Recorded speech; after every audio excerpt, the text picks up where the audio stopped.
Halo semuanya, saya Muhammad Davi Altaf dengan NIM 123259096. Saya Salsabila Putri Ramadhani dengan NIM 125255007. Dan saya Sanahan Nurfal Alexana dengan NIM 123251103. Kami dari kelompok 15, mata kuliah Pancasila kelas 18. Pada video kali ini, kami akan mempresentasikan hasil mini riset proyek tapak kelima kami yang berjudulkan Program Kartu Indonesia Sehat dalam menyediakan layanan kesehatan mahasiswa ITB. Kami dari kelompok 15. Kesehatan adalah hak dasar setiap warga negara.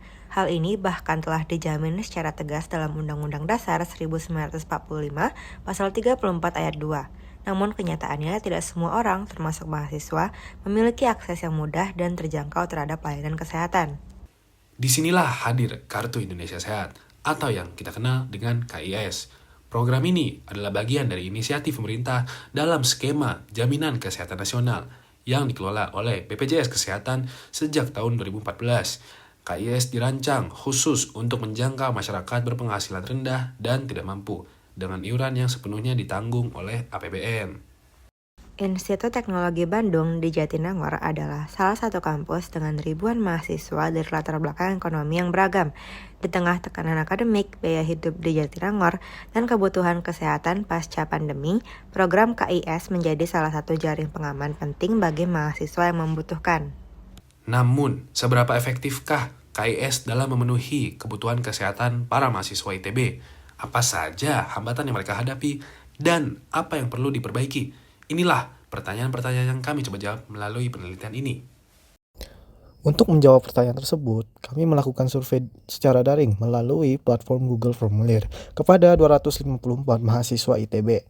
Survei ini terdiri dari 6 pertanyaan utama, mencakup kemudahan penggunaan KIS, fasilitas yang diberikan, manfaat dalam pengurangan biaya, hingga aspek apa saja yang perlu diperbaiki.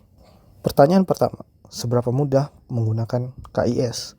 Ternyata hasil yang diberikan cukup positif, sebesar 65,7% mahasiswa menyatakan KIS mudah untuk digunakan dan 20,1% menyatakan sangat mudah. Artinya lebih dari 80% responden yang diberikan Google Form memberikan penilaian positif terhadap kemudahan akses KIS. Namun demikian masih ada 14,2% yang merasa KIS cukup sulit untuk digunakan, khususnya dalam hal prosedur, dan ini membutuhkan perhatian yang lebih lanjut. Pertanyaan kedua, bagaimana kualitas fasilitas yang disediakan? Lebih dari 75% responden memberikan penilaian positif, dengan 15,4% menilai sangat baik dan 63,4% menilai cukup baik. Ini menunjukkan bahwa fasilitas kesehatan melalui KIS umumnya sudah memadai bagi mayoritas pengguna. Meski demikian, 21,3% masih menilai fasilitas yang ada kurang memuaskan. Lalu, bagaimana dengan manfaat KIS dalam mengurangi biaya pengobatan?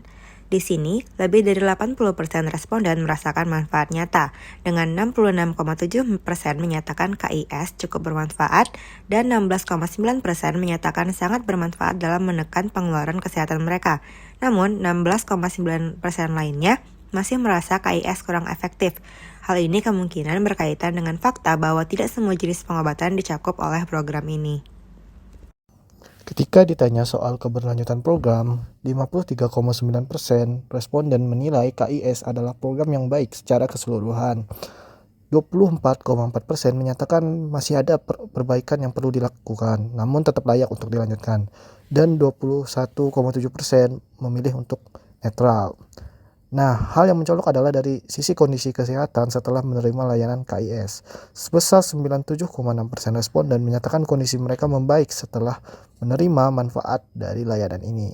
Ini adalah angka yang sangat tinggi dan mencerminkan dampak positif nyata dari program KIS.